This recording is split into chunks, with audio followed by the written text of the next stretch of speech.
He's a true detective. He has most recently been noted as the Terminator of Terminator fame. Austin, Texas' own, South Austin, Texas' own, my Magic the Gathering collecting buddy. Ladies and gentlemen, Mr. Gabe Luna is on the program. Gabriel Luna. Thank you. Big time intro.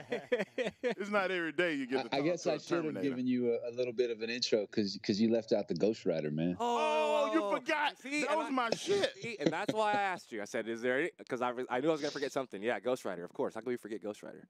Robbie Reyes. Oh, good. You know what, man? How did I remember when you called me after I got that job. You were one of the first people to call me. And you were just screaming at the top of your lungs, "You're going to live forever. You're going to live forever." It was my backyard. We had like company over. My mother-in-law was over. And I was in my backyard screaming, "You're immortal. It's Nicolas Cage and you. That's it, bro." Gabe, I got a question for you. Yes, sir. How did that whole introduction to Ghost Rider come about? Oh, that was, that happened very suddenly. I remember I was in Marfa, Texas, and I got a call from my agent saying, because they had been asking me for a couple months, do you want to do this Agents of S.H.I.E.L.D. show? And I kept telling them no at the time because they told me it was a guest star. And then finally they called up and they said, we found out what that part was. It's the Ghost Rider. And I said, how, that's cool. I guess they saw Harley and the Davidsons, which is another program I did where I was on motorcycles. And they're like, no, it's a different Ghost Rider. You should definitely look into it and research it. So I went online and I found out who the character was, Robbie Reyes from Los Angeles. And, he looks like me, fit the bill. And I was like, oh, man, this might work out. So I had a screening that night, and they said, we want to get you on a Skype call very much like this with the, CEO of Marvel Entertainment at the time, was Jeff Loeb. And so I said, sure, let's go. And also much like this, I was having difficulty setting up the system. So I missed their call like 3 times. And the clock's ticking because it's 7 p.m. I'm supposed to be at the theater. Thankfully, Marfa, Texas is a very small place, and I could spit and hit the theater. But I started, I had my Skype call with Jeff and the rest of the showrunners, and they asked me, if you could put down the scenes for us, we'd love to see them. And so I said, sure. So the next day after my screening and everything else, I had to leave that Airbnb because I wasn't planning on staying that long. And I went and I rented a room at the Thunderbird Hotel. And I was like, all right, I'm just going to do my tape and I'm going to record it on my phone. And I'm going to send it in and everything else. And but little did I know they were having like a rave, like a day rave at the pool. And so you can hear in the background of my tape that I sent them just like, oosh, oosh, oosh, oosh. And I was just like, forget about it, man. I'm just gonna send it in like this. Nothing really I can do about it. This is great.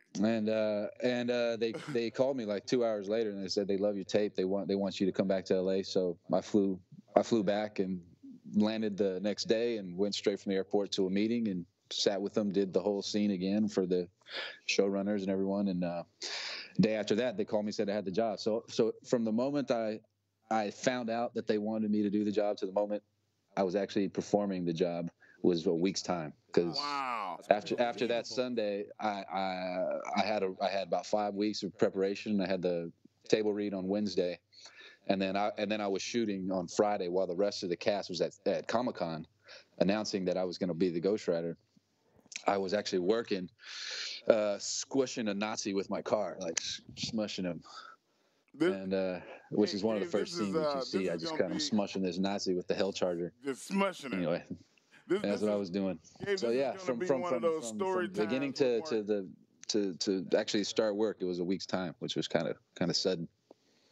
You were saying, Mark? I'm sorry, brother. Oh, I'm telling you, this is kind of be the story time with Mark Henry, but and Gabe is not gonna like it very much because it's gonna be flexing at the highest order. Here we go. Word of the day. So we're in Columbus, Ohio, at the Arnold Classic, and Arnold Schwarzenegger is introducing Gabe to me and saying, wow, this guy's gonna be great. He's the new Terminator. He's gonna take over the world, and you know how Arnold does a big build up. Yeah, of course. And and I'm like, just sitting here just looking at Arnold. You let him finish doing his spiel, and I introduced myself to Gabe, and we talked, and we start to talk Texas Connection. We start talking, right. man. He's like, hey, man, put my number in your phone, man. When you come back, I was like, man, yeah, change the number. We did the whole deal.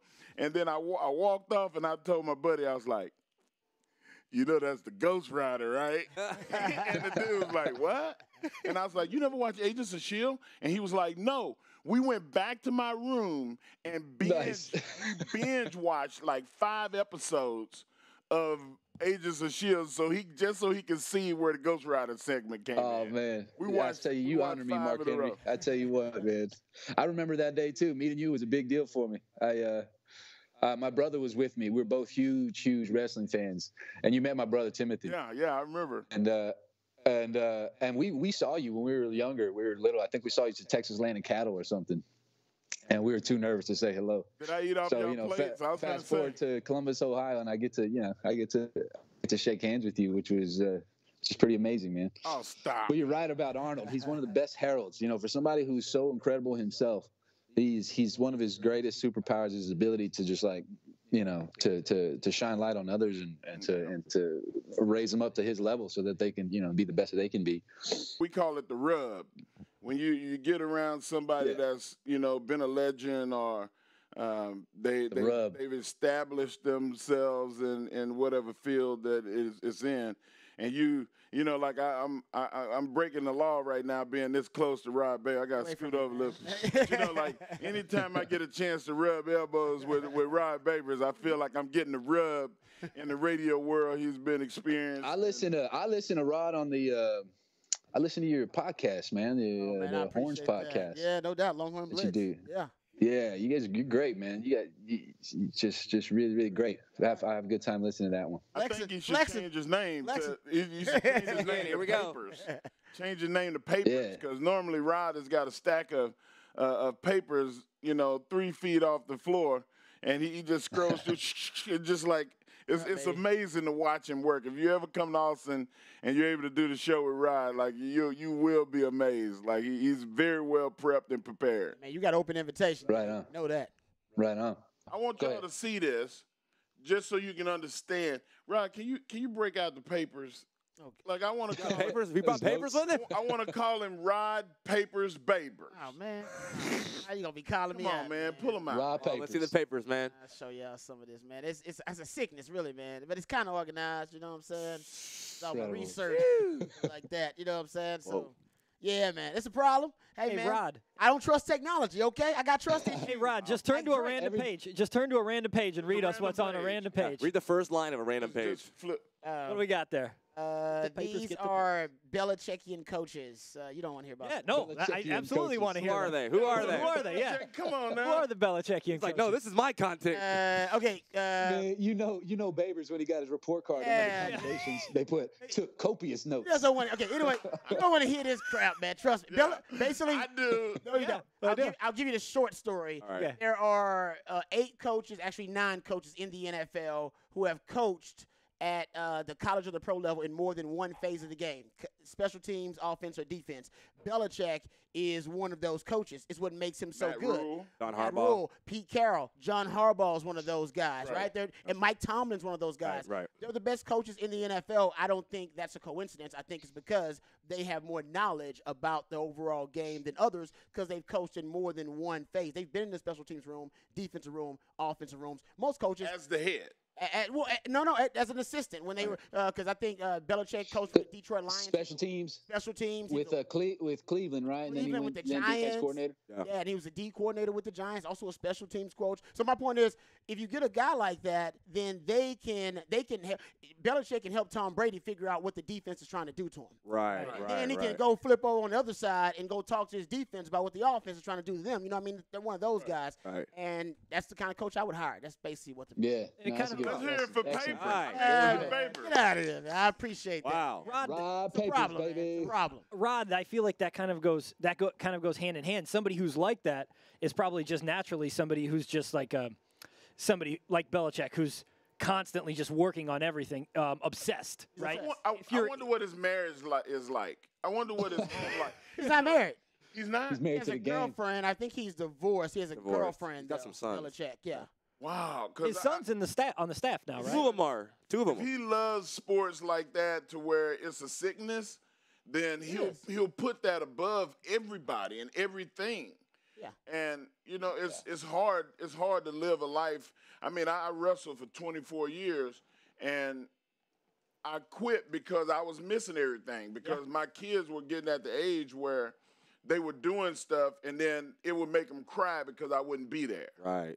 Yeah. And like I miss funerals. I miss I'm talking about like People you love. not just a friend of the family or somebody I went to church with or I went to school with. I'm talking about my uncle. Yeah, yeah. Or my aunt. Yeah. Or it got to the point to where I felt guilty because I actually have a soul and I was willing to put everything down for my folks. Mm-hmm. But I know a lot of people that the source of their problem is I got to make that money. Right. But I'm a star. I have to go out there and shine because people expect that of me. Yep. And Yeah, man. that's Not being, absolutely. I hear you. You're you feel this duty, that you to, of course, to the craft and to the audience and to the fans and everything else, and to hear, listen to you talk about that and the sacrifices you made for us, man. I mean, because that's what it was for. It was for us. We greatly appreciate it. I hate to hear that you would have missed these things. But I will say that as somebody who loved and respected your work and watched it for many years, I mean, we're thankful for what you gave to us, and I'm sorry that you missed that for your It's family. inspiring, man. It's the Mamba mentality. We talked about this a lot when Kobe passed away, and Kobe late in his life, toward the end of his life, he started to devote more time to his family and to his daughters because he realized there was a price to be paid for this greatness. Guys, there's a great Howard Stern interview with Tom Brady, 2 hours long, by the way. Tom Brady sat down with Howard Stern. Wow. Got to listen to the whole damn thing. Is it recent? Recent. Just Oh, did it wow. today. I missed it. Okay. Here's one of the snippets from it, guys, and I'll leave you with this because this is just what you're talking about, Mark Henry. Brady said, there was a couple of years ago where Giselle didn't feel like I was doing my part for the family. She felt I would play football all season and she would take care of the house. And then all of a sudden, when the season would end, then I'd be like, great, let me get into all my other business activities. Let me get into my football training. And she's sitting there going, well, when are you going to do things for the house? When are you going to take the kids to school and do that? He said Giselle, supermodel, wrote him a letter basically saying, I'm sick of your shit, Tom. I'm getting ready. Like, you better get it together or I'm out. So think about it. So Tom Brady, first of all, if Tom Brady can't make his woman happy, then ain't nobody going to make that we're woman done. happy. So we all need to get There's no hope. Yeah. The point is, what you just said, there is a price to be paid. You cannot be the perfect father, husband, actor, all-time great wrestler. You can't do all those things. There's not enough time in the day, so you got to prioritize. That's what it comes down to. Yeah. Yeah, it's true. It's true. That's pretty timely. That quote, man. Look at Papers, Babers. Yeah, look at it. Papers, Babers. He's like, hold on, I think I got this. Pull this up here. Excuse me while I whip this out. Never-ending database. Papers, Babers with the clutch quote. But yeah, I think that's what Rod's next show is going to be. It's going to be the paper report. paper. Longhorn. Right on. Must be tweeting Rod, hoping he says my name on the air. I'll be like, I'm gonna say something sick on Twitter. He's gonna say my name. I know it. Say my name. He's gonna shout me out on this one. I know it. So what y'all don't know, man, I've known Jason for 20 years. Oh, easy with the Govies, buddy. Yeah, Gubby. Whoa. Whoa, yeah. Easy with the Govies, bro. What I do, fam. No, man. Oh, hold on a second. It's time, guys.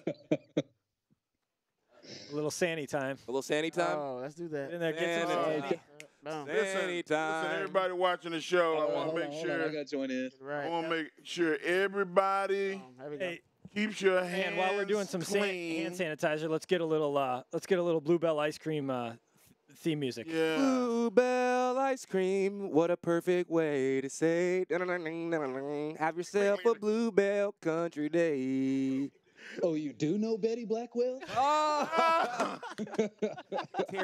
Toys from around the Man, they world. getting all kinds of free 1708 advertising South out here. Congress Avenue. Thundercloud subs. There you go.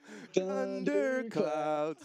There you go. Full on Austin. 4, 5, 9, 22, 22. To get your Gary's pizza. Why don't you Get jot your it miss again. down? We got Real to get cheese. some money from Real these hats. people. Yeah, right. We're like singing the jingles. Hey, jingles work, man. I tell people in advertising, jingles work because you'll remember You know what's the best? You'll remember it. Since we're talking about jingles, what's the most memorable jingle that you know? Most memorable jingle that I know? It's log, it's big, it's Maybe heavy, it's wood. it's log, It's log. It's better than bad. It's good. It's Ren and Stimpy back in the day. Yeah. Ren and Stimpy. That's a good one. There was a commercial where they were selling kids a big piece of wood. What? 1-800 Empire. Man, that's stuck in my head. Like, You know what mine Which probably one is is? since I was a little kid. Empire. Isn't that carpets or something? The Empire Carpet Oh, Company. yeah. Mine is O'Reilly's. Oh, that one's good. Auto parts. Yeah, that's another one. I'll go old school. Give me a break. Give me Oh, a break. nice. Break me off a piece of that Kit Kat bar. Easy, man. That's it. every That's time. it. If any of the Yeah. following No, brands so- want us for sponsorship opportunities, our email address is Jason called me Govey. about 10 years, maybe 8 or 9 years ago. Who is Jason? And he's like, his government name, franchise. There we go. There it is. Then Fran calls me. He's like, man, they got all of these WWE documentaries on. Netflix.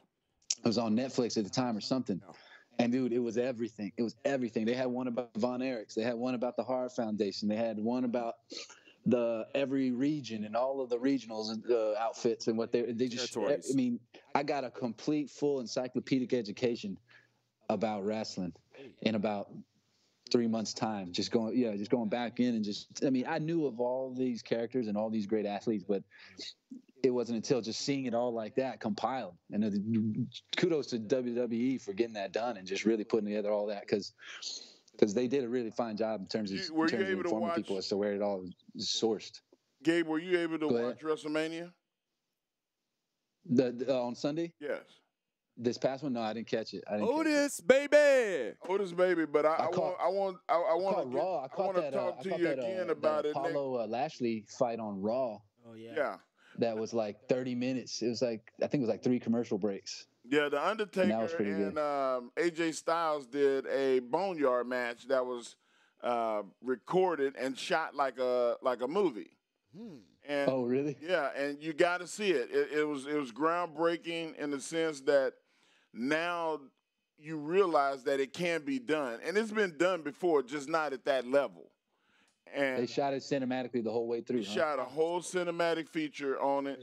It was 28 minutes, and it was like watching a movie short, and it was great. And I think now, like I even said it on my show on Busted Open, that I would come out of retirement if I thought I could do those. Wow. You know, Yeah. And Mick Foley did the same thing. He came on the night after and said on social media, Vince McMahon, if you're watching this, listen, I want to be in a boneyard match with The Undertaker next year. Woo! Yeah. Everybody is like saying, hey, man, sure, we can shoot cinematic features. No bumps. and Short no- films. I mean, even if I take a bump, I'm landing on a big cushion. Yeah. Like, let me do that. Crash pad. Little Crash pad, 8-inch. baby. They got a little 8-inch under you. Man. A big old like 2-foot crash pad. Yeah, I'll take it. Anything. Maybe they can bring the Terminator into that WWE. Man, that would be awesome. I jumped off this when I was doing Ghost Rider. I jumped off this thing. It was like probably 12 feet high, and into a bunch of boxes with a crash pad and a bunch of boxes. Wow. It was crazy, man. Because me and the stunt guy, we had to go and I had to push him out, and then we had to turn to the side, and it was just free fall because it was just you got this big old crash pad, and it felt like it took me back to me and my little brother Playing power bombing wrestling my on little the cousin bed. Tony. Yeah. Because it's okay, it's the couch, it's fine. Took all the couch cushions off and put it on there, and just power bomb that Hold up, dude. Gabe. You do Anyway. your own stunts? I did, I do everything that they'll let me do, man. I mean, of course you got insurance, you got all this other stuff. Yeah, athletic, too. Usually I was playing the hero, so the hero doesn't take quite as many bumps.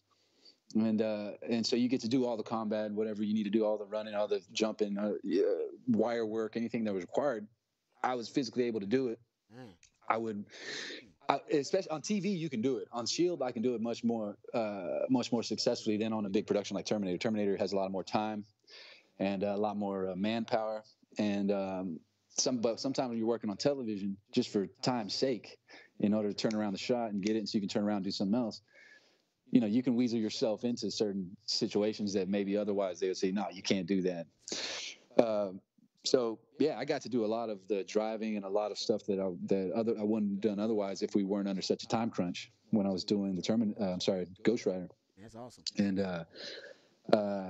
some of the fun ones were, I did a bunch of underwater stuff when we were doing Terminator. Yeah. Did a bunch of where I'm attacking the Humvee when it's underneath the water. Yeah. So I had a British Special Forces diving buddy who float into frame and give me my mask, and I take a big deep breath, and he'd float off. Crazy, dude, that is crazy, bro. I didn't even know that. That's wild, bro. Man, quit flexing on us. I be flexing on me. Crazy. Live. Oh so my God. Walk out of the studio. That's crazy. So then, that's crazy. That was a cool stunt because that was a diving bell gag because I was supposed to land on the windshield of the Humvee. So they got me hitched up with a harness, and they got two hitches on my hips, and one on each side. And but it took mostly a lot of core strength to try to keep yourself stabilized as I'm being drawn diving bell style towards the vehicle. So they're pulling. There's people on wires above who are pulling the wires that are drawing me towards the thing. It's a whole setup of pulleys and stuff that they had going. But yeah, man, I'm sitting there, and they give me the air, and then Dave floats off. And then they pull me to the thing, and I have to hit the mark, and I have to, stab into the thing at just the right point because CG needs it to be at just the right point so they can have the blade going through. And I do it, and then they're all right, let them back. And then, but you got to just keep yourself as kind of steady and calm as possible. You don't want to overexert yourself, but for the most part, I was ready to go again. That sounds terrifying. I'm it is scared right now. I'm so scared of water, bro. That sounds terrifying, bro. My only my lifeline. I'm tied to this thing. Like I can't go anywhere. I'm tied to this vehicle. And I'm 30 feet underwater, and the only thing keep me alive is my buddy Dave, who comes in with the water. I just gotta, they can hear me and everything else. Sure. Water, of course, sound travels well underwater, so I can speak, and they can they have a microphone in the water that's picking up all the stuff. So that was a lot of fun stuff like that. You know why this is scary? You know why this is scary? The franchise. I'm not. I know exactly why. Black people don't swim. Black folks don't like deep water like that. Can I tell you a story though? Oh, please tell me. Please. It's a version of water. So I directed his first music video. Okay. So it's a video called Dolo, and I had a scene where we're all at Emma Long Park having a barbecue, and I wanted a shot of him floating in the water because he's supposed to float down the Colorado, and then he ends up downtown, and then already fresh as a day, he's ready to perform that night, right? But he's in water about this deep, Mark. I shit you not. I mean, it's like it's not deep at all, man. It's probably 18 inches max, and we have to put him in the inner tube, and I need him to stay in the inner tube and just spit the bars while I'm shooting the chorus, and. But he was so scared. His mama was there. His mother was there watching him be so scared. And he's just like, no, I don't want to do it. I don't want to do it. I was like, all right, well, I'll have my brother. So I had my brother go in there. My brother's literally just standing out of frame with his fingers on the inner tube. So it doesn't float away because Fran's afraid that he's going to go out into the deep water and he's going to die. And so you end up seeing it in the shot. It's great. Fran's here in the shot, and he's kind of floating around. Man. But just outside, you don't know, my brother has his hand underneath the water holding the inner tube so it doesn't float away. All right. Oh, my God, right. No flexing. So I'm very swim? No more. No, man, I don't swim. I can dog pedal. I can't even do that. I could save my own life if I need to. It's questionable for me. I told my girl, you're going to die if you're depending on me. I know, it's over. Save you. You can't save nobody else. Y'all don't go on any dates to the beach or nothing, I guess. You don't stand on the, oh, my God, I can't breathe. I'm crying. I don't like water, bro. Man, no. Dude, I was terrified of water till I was it was my little brother that actually kind of taught me to swim. Can you float? Because, did I tell you this story? I don't know if I told Jason or Fran. but sports show, baby. Who said you can float? Who just said you can Rod float? asked you, could you float? Because I can't float as a black man. I can't float. I And I can't think, float I think it's a Well, black see, that's thing. funny. I can't float either. Can't float. Rod, that's so funny that you said that because I remember I almost drowned when I was like 4 or 5 years old. Okay. And I remember going underwater and looking up and seeing the surface of the water and seeing the sun come through and thinking that I was going to drown. And all of a sudden, my cousin Roman jumped in. I see him. Very heroic shot. I mean, if I had it in my mind, it's like this. And he just dives in the water, picks me up, takes me out. I was 5 years old. From that point on, I'd go to their house, I'd go to the pool, but I'd always hold on to the side. And then they had a slide and all kinds of fun stuff. And my brother also held on to the side because he would see me do it. And I felt really guilty later on because I think I was probably about 9 or 10. And my brother was 2 years younger than me, so he would have been 7 or 8. And I see him go down the slide. And I almost have a heart attack because I'm like, oh, my God, what's he doing? And he goes down because I can't jump in. I was afraid to swim. So my brother goes down the slide, goes into the water. I'm terrified for a moment. I'm probably going to go tell my mom that he's going to drown. And then all of a sudden he comes up. And he knocked his tooth out when he was like 3 or 4, his front tooth right here. So he had a lisp. And he had a lisp for pretty much his whole growing up. And that tooth was a baby tooth, so it didn't grow back till he got his adult tooth. So for probably 4 or 5 years out of his life, he was missing a front tooth. And I just remember him coming up to the top. And I'm like, you okay, Tim? He's like, it's okay. It's okay, Gabe. You float. That story, yeah. He's like, hey, it's cool. You float. And I was like, well, goddamn. Goddamn. Slide back here. Speaking of things you shouldn't do, Mr. Gabe Luna is a Dallas Cowboys fan. Yes. Yes. And, and I wanted to kind of get you. We talk about this all the time. Now it's not a sports show, but we dabble. We Just a sprinkle pinch. a little bit in there. Hey man, you got a graduate of DBU on the panel. You got to dabble a little bit. Dabble a little bit. You got to stick your toe in. Appreciate a little that. bit. Yeah. All right. Now Nice. we have a couple of things that we've been talking Let me know. about over the last What you got? couple shows. Not on the show, but kind of like pre-show. One thing is Dak's prospects in general with McCarthy as a coach, and then the second thing is kind of this the idea of what you do with Amari Cooper, right? In the long term. Right. So I kind of wanted to start with Dak. Like I like Dak. Dak to me is a guy that's good enough to win a Super Bowl. I don't know how good he's going to be all time. I don't think that matters. I just think just right now he's good enough to win a Super Bowl. And so I think bringing McCarthy in is Jerry Jones doubling down and saying, okay, if I bring in a guy that's won it, I know I can win it with this guy. We can create that. Your thoughts, sir? And then obviously, Rob, if you want to jump in, you can as well, man. Yeah, I think because where are we right now with Dak's situation? He hasn't signed the franchise tender. They're going to sign something. He's still looking to be a Cowboy for an extended period of time. Right. I think everybody wants that to happen. Right. I think you're absolutely right in terms of Dak's. I don't think we really know Dak's ceiling though. I think he's actually. I think he has. Everyone has room to grow, and I think he will continue to grow. And I think we need I hope that we can get him down on paper. From what I hear, it's a problem. It's a matter of the years. They're not paying him the way he thinks he's going to be paid. So if they're gonna pay him 33, 34, whatever it's gonna be, I think they're trying to get him for 5, 6 years. And if he's gonna get paid at that rate, I think he wants to be on the lower end. Probably be 3 years or something like that, so that they can renegotiate. But do you guys think? I just think I love Dak. He's our quarterback. I think he's number 2 in passing yards last year. He is very efficient. He doesn't throw too many picks. You'd have been number 1 if they didn't go drop to that side. 28 Mark. balls. You Mark? would have been number 1 if they didn't drop 28 balls.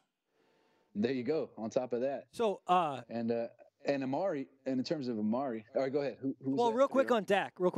I want from all you guys. I think that he deserves to be the top paid quarterback in the league because it's his turn. What do you guys think on that? Because I think that's where it is. Dak wants to. He feels like it's his turn. Rob, he's been waiting in line for a while. First. You go first and give us your assessment of if you think that Dak should be the highest paid. No, he's right. I mean, Jimmy Garoppolo was the highest paid quarterback in the NFL a couple of years ago. Jimmy! And Jimmy was coming off a year where he only played, like 6 or 7 games Yeah. with the New England Patriots. And Jared Goff had been in that scenario at one point. It's not necessarily, you don't get what you deserve. You get what you can negotiate. Right. It's all about timing. And right now, it's Dak's time. The truth is, if not for Dak, the Cowboys will be in quarterback hell right now. I don't even know why it's taking so long. They should have signed this deal a long time ago, and they'd be saving themselves money. The Cowboys have drafted the second fewest quarterbacks in the NFL since 1999. The only team to draft fewer quarterbacks than the Cowboys are the Colts, who had Peyton Manning and Andrew Luck. So I don't even know what the Cowboys, the only reason they're not in quarterback hell right now is because of dumb luck. They wanted to draft Johnny Manziel, had to talk Jerry out of it. They almost drafted Paxton freaking Lynch, or traded up for him. Yeah. Connor Cook is another guy they wanted.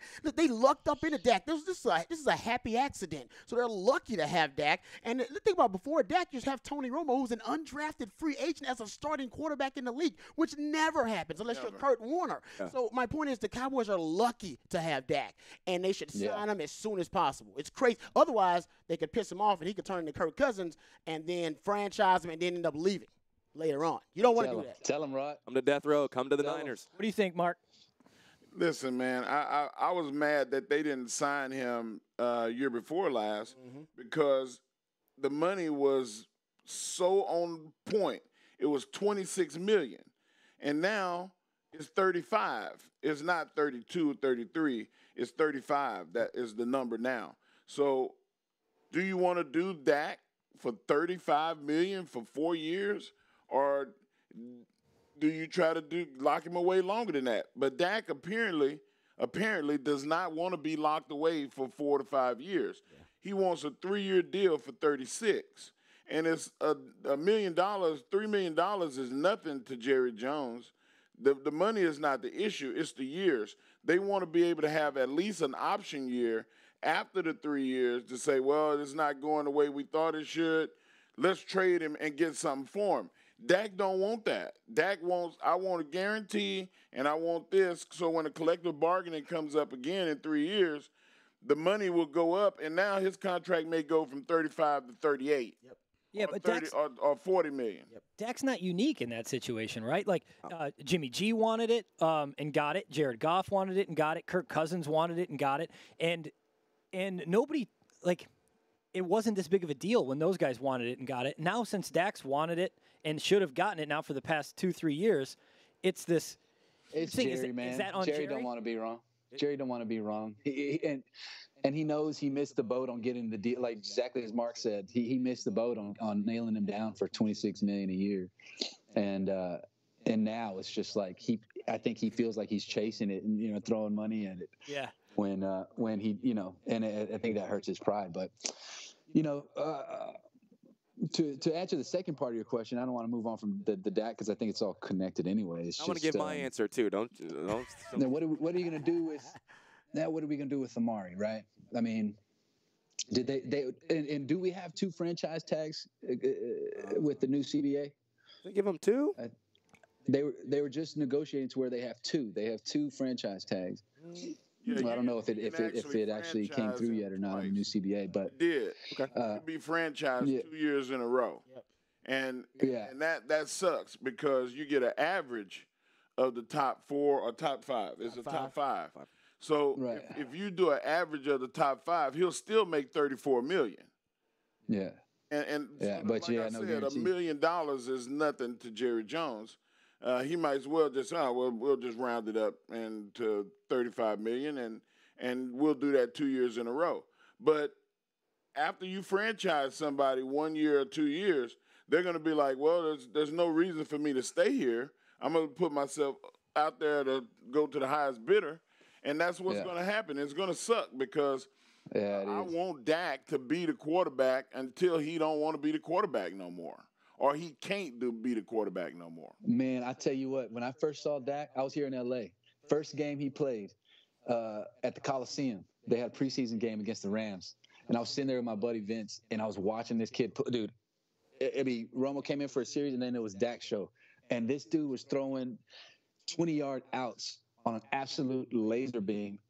And I was looking at him. He was tall in the pocket, and I just said under my breath, I was just like, man, that guy's poised.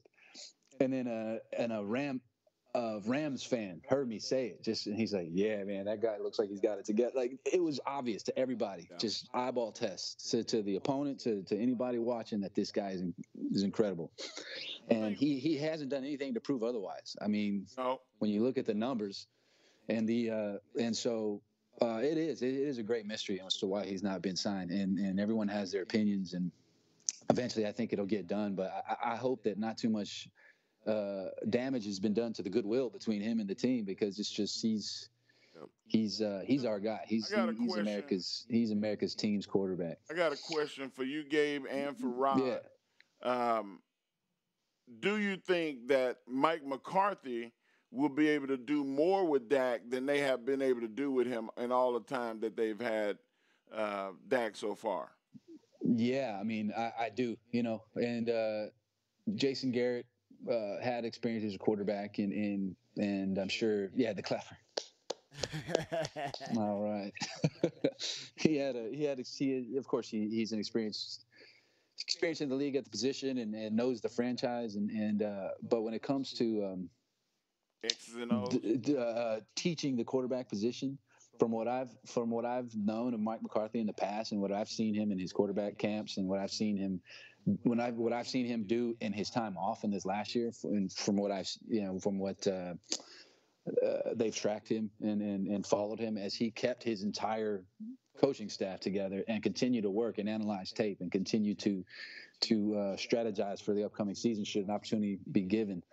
And now he's the coach of the Dallas Cowboys, and he wasn't sitting on his heels. He was studying and preparing and working on what it is to implement an offense in this new offensive climate, because it's a completely different ballgame out there with Patrick Mahomes and the Kyler Murray's. I think Kyler Murray's going to take a big step next year. He's pretty undersized, but it was pretty impressive what he was doing. So I think McCarthy has probably seen this and bared witness to it, and can kind of watch it from a great vantage point for this last year. And I think that he's going to come in and do what he did with Aaron Rodgers. Just spend a lot of time with his quarterback, develop that best friendship, and try to give him the tools he needs to be the best in the league. Yeah. Right. What do you think? No, it is. I mean, your quarterbacks, they need a quarterback nurturer, a quarterback whisperer. I mean, you guys talk about Kyler Murray. Kyler Murray would not be as successful if they didn't have Cliff Kingsbury there in the same role, running the air raid offense, something he had been running since he's in high school. That compatibility is big. I think, Mike McCarthy's a West Coast offense guy. He'll make sure that offense is compatible with Dak Prescott. And listen, there's a great quote by Bill Belichick. Make sure I get it right. Good players can't overcome bad coaching. Yep. And that's the Cowboys in a nutshell. I thought Jason Garrett was a decent coach. He was average. Yeah. But the Cowboys had a ceiling with him. They were limited with his coaching. I think now you got all the talent the Cowboys have, and they have a ton of it. I think you'll get him. He'll be able to maximize and weaponize more of the talent for the Cowboys. There's a great stat. Since 1990, I think there have been 22 Super Bowl winning coaches since 1990, 22 different ones. And 20 of the 22 have won the Super Bowl in their first 5 years with that team. Yep. Took 5 years or less. The only two that took longer were Bill Cowher, and Jason Garrett was no Bill Cowher. We know that, gentlemen. And Andy Reid. All right, so once you get to about 5 years, and the Texans are there right now, by the way, because I'm a Texans fan. Bill O'Brien, it's time to go. Because that guy, it's not going to happen. It's not going to happen. Boy. Bill O'Brien's got to go. He's got to go. Once you get to don't get assassinated. Something's going to happen. Bro, I have heard Texans fans, when Bill O'Brien's name gets brought up, they're like, man, this motherfucker. Trading away people, and they just go angry. They get off. No, they go off. And I'm like, wow, what is he doing down there? I didn't mean to change the subject, but we're at that point with Cowboys where it's like, we know Jason Garrett's not the guy. I'm not saying that, he's never going to win it. He may win it with somebody else, but he's not going to win a Super Bowl with this franchise. But, Rod, how are you so sure about now McCarthy? He's over there wearing big blue. Exactly. He's over there in big. Yeah, now he's over there in big blue, man. I can't wait to play those guys. How are you so sure about see McCarthy? How much he clapping? A guy who hasn't won with Aaron Rodgers in a decade. Well, he won the Super Bowl with Aaron Rodgers. Yeah, I know. Since then, he's done nothing with quite possibly the most gifted quarterback of all time, next to Pat Mahomes. Well, he's in a. I mean, he got hamstrung with paying that guy what they paid him at the time. I mean, that's the danger when you're getting up there paying your quarterback the number one money that he demands. But he's in that situation with Dak now. It's hard to win the Super Bowl, yeah, right? And now he's in that situation with Dak, but he'll have a window, 3 to 4 years, I believe, and that's when it's got to get done. It's hard to win the Super Bowl too. Because dude, it's a quarter century, bro. It's been a quarter century, Dino Mark. It's been a quarter century. It's gonna be longer. Oh, man. Go ahead. I mean, I think McCarthy ran into some really, really solid. I mean, they were still making the playoffs. They were still competitive. That's kind of what I look for. I mean, winning a championship, you're going to win 1 in 10 years, maybe, and it's usually going to be early. For me, the thing I look at is, okay, are you consistently in a position to compete for a championship? Regardless if you win or you lose, or how many Super Bowls you win or lose. It's about consistently being in position to compete. So I think that the idea is, okay, if we're consistently in position to compete with Jason Garrett, we can take that to just a step above that where there's a little bit more structure on the field. Right? And then they can have some success from that. But I want to kind of touch on the contract situation because I think this is one thing that people aren't talking about. I think the issue here is Ezekiel Elliott, okay? And here's why I say that. It's not that I don't think there's a rift, there's anything going on or anything negative. But I think that from Jerry's perspective, and maybe from a lot of people's perspective, this was supposed to be Zeke and the Cowboys, right? This is supposed to be Zeke, and then we got this quarterback that doesn't make mistakes, and we have a really good offensive line, and we got some talent on the outside, and we have okay defense. But really what it's going to be is we're going to get Zeke the ball. We're going to hand him the ball. We're going to get it to him in space. And Zeke's very good, obviously. Zeke's one of the best running backs in the league. But I think what you're seeing is Dak elevating at a rate that we did not expect. We didn't expect him to lead the league in passing yards last year. I didn't. And I don't think he's a bad quarterback. You just didn't see that coming, So I think Zeke is Dak, is kind of elevating at a level that we didn't expect. And Zeke, while he's very good, it's the whole running back argument, right? Where we're seeing Zeke still perform, but we see that there's a ceiling on it. If the rest of the team is not very good, there's a ceiling on it. So I think that a lot of people, and Jerry included, are looking at this like, well, wait a minute. This whole structure is different than what I thought it was going to be. Or maybe Jerry's like, no, I still think we can bell cow this thing and have Zeke be the primary weapon and us ride Zeke. So I'm not going to pay 2 guys that kind of money. But it's like now he's almost in a position where he can't win because, to your point, Mark, all he's going to do is piss Dak off. No, but the whole point of this is they got tools in the places where you need the tools. Sure. The one problem is who makes more money than Zeke? Teron Smith. Right. Now you have to eliminate Teron Smith. You already lost one of those offensive linemen. Frederick retired. You got a guy that can fill a spot, and he did fill the spot last year and did a good job over, 14 games? He did a good job. Yeah. Looney. Yeah. Looney, he's an you get rid of Teron Smith. You try to trade him during the draft and try to get this is a very good crop of offensive tackles, left and right tackles. Oh. Get one in the second round, at the top of the second round. I need a top second round pick and at least a third round pick for Teron Smith. And then you eliminate $18 million off the cap. So now you can go out in free agency and get another tackle if you want to. Yeah. But the point is, get a safety in the draft, get a wide receiver in the draft, and get a tackle in the draft. You do those 3 things, and the Cowboys will be, in the next 2 years, they'll win a Super Bowl. They're gonna have to. They're gonna have to do it quick. I think that's a good call on Tyron Smith. Yeah. I mean, I love him. What an incredible, what an incredible human. Just the size, the ability, everything. But those knees, man, it's just ain't been no more. Yeah. So I think that's a good call on that. I mean, you get a lot. You can still get that second and third that you're talking about for Tyron Smith. Or second a lot of these and teams fourth. just in a drought when it comes to good protection on the edge like that. And then with Amari, I don't know. With Amari, man, I don't even know. Look, I like Amari, but everybody's saying we need a number one. We do need somebody. But, dude, when you got Michael Gallup, you got these guys. Well, we talked about this last week. Blake Jarwin. Gallup is the number one. He did great. In 10 games, he did really, really good. And I'm gonna tell you, you got to have a complete 16-game season to get the job done. But that means that McCarthy is going to have his impression on Gallup. Listen, we can't have you disappear in 6 games. That's the coaching. Yep.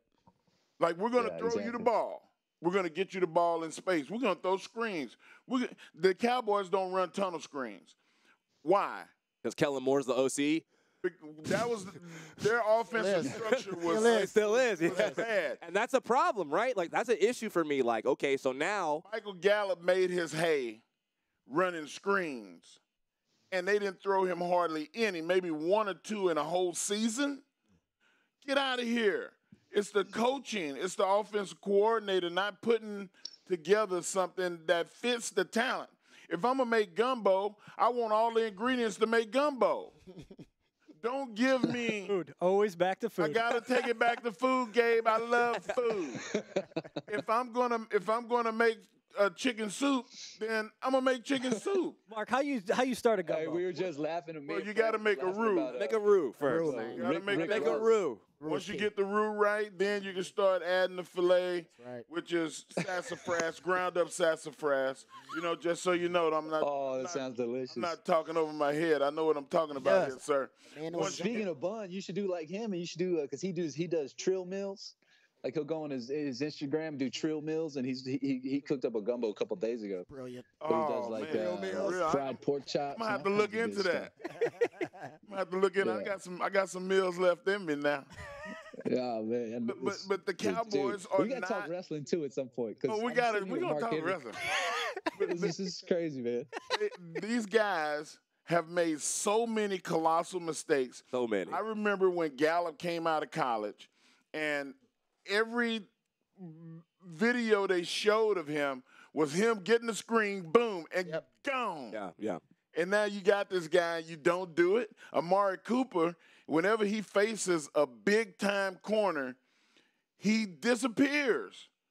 So let him do his thing, navigate him, and let him run those deep slants and let him run those posts and those flags. And then everything else, you throw to Gallup. And hey, we still got Cobb, right? Nope, he's gone. Cobb went to H-Town. Went to Houston. To Texas. Cobb. Oh, did he? Yeah, we overpaid for him, so we didn't get value. Yeah.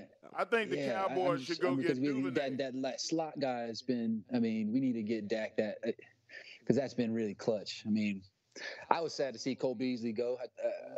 I don't know what kind of money he got in Buffalo, but he got $11 million. He got big money. He beat them. He Got him. Listen, I carry it back. We're gonna ask you later on the show. Do you carry a satchel or a bag or anything? A backpack? Gabe? Do I? I gotta when I travel. Yeah, I gotta. So I like to know what's in people's bag. In my bag, I got a 5.7 millimeter. You don't want it with me, son. I mean, you're a Terminator, so it's different for you. But everybody else everybody else is in trouble. But I want to know what's in the bag. And also, the Cowboys' bag is they have balance. And they need another wide receiver, being that they lost one. And I think that right here in Austin, Texas, Devin Duvernay is that guy. He's a guy that can run slants. He's a guy that can run screens. You can put him at quarterback in situations where he runs a wildcat. Like he's a mutter. His routes are great. He'll catch everything that comes to him. Golly, that guy. If we get Devin Duvernay, that is just. One guy's not going to tackle. That kid from Arizona State is the same guy, but Pittman? No, Pittman's USC. Who's there? I'm talking about the Brandon. It's like I can't pronounce his last name. The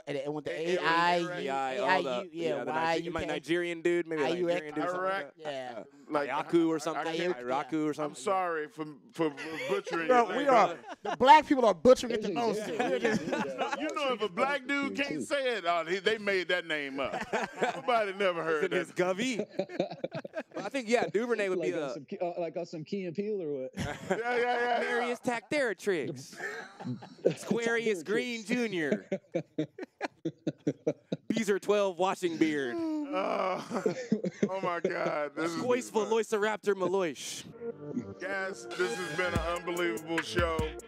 Thank you, Rob Babers, for coming in and doing the show with us. Man, this was awesome. We have Gabe Luna, Hey. the Thank you. Terminator, Superstar. superstar, Hollywood Thank you, superstar. Fran. Thank you, Papers Babers. That boy's good. Well done. Dino, thank That you. was fantastic. The franchise. Hey. Hey. Flexing. Go. Kicking people's asses. But thank you guys so much. Great show. I hope y'all enjoyed the show tonight. And we will Hold see on. you.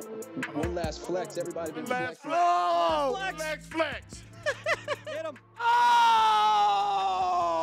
That's it right there. Mic drop. That's Mic it. drop. The ultimate flex. We're out of here. All right. Love you guys. Love you, bro. That Thanks, was guys. awesome. Wow. Oh, that's the ultimate flex. You need to just get your rhythm together. Just, you know. Just pop, pop, pop. That's my Uncle Stavros, everybody. No, you know how foreign dudes just make sounds when they describe shit. You know, my dad's from Africa, so my dad would be like, Jason, you need to hand me that thing there. I'm like, what are you talking about? That. Damn. Just say butter knife, Dad. Say butter knife. Or knife. Both of those are acceptable responses. Well, that was the sound effect for the cutting or the chopping. Or he'll describe what you do with it. So he'll be like, Jason, bring that thing to me that you place underneath the knife as you cut the vegetables. You mean the cutting board? The cutting board? I don't know the name of these things.